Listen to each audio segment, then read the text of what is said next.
आषाढी एकादशी निमित्त सध्या पंढरपुरात सर्वत्र भक्तिमय वातावरण असतानाच एक अत्यंत धक्कादायक आणि दुर्दैवी घटना समोर आली आहे।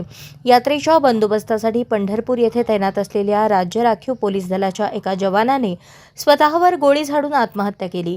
कामाच्या तणावातून त्यांनी हे टोकाचे पाऊल उचलल्याची प्राथमिक माहिती समोर येत असून या घटनेने संपूर्ण पोलीस दलात आणि भाविकांमध्ये एकच खळबळ उडाली आहे।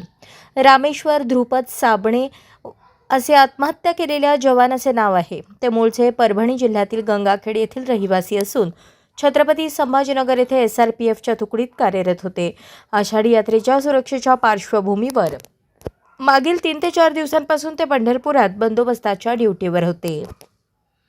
मिळालेल्या माहितीनुसार ही घटना आज पहाटे 2:30च्या सुमारास कासेगाव रोडवरील जवानांच्या मुक्कामाच्या ठिकाणी घडली। रामेश्वर साबणे यांनी स्वतःच्या सर्व्हिस रिव्हॉल्व्हरमधून थेट स्वतःच्या डोक्यात गोळी झाडली।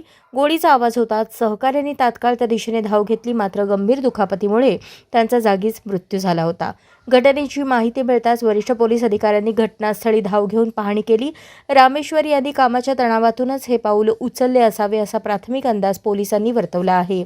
या प्रकरणी स्थानिक पोलिसांनी घटनेची नोंद घेतली असून आत्महत्येमागील नेमके कारण स्पष्ट करण्यासाठी पुढील तपास सुरू आहे।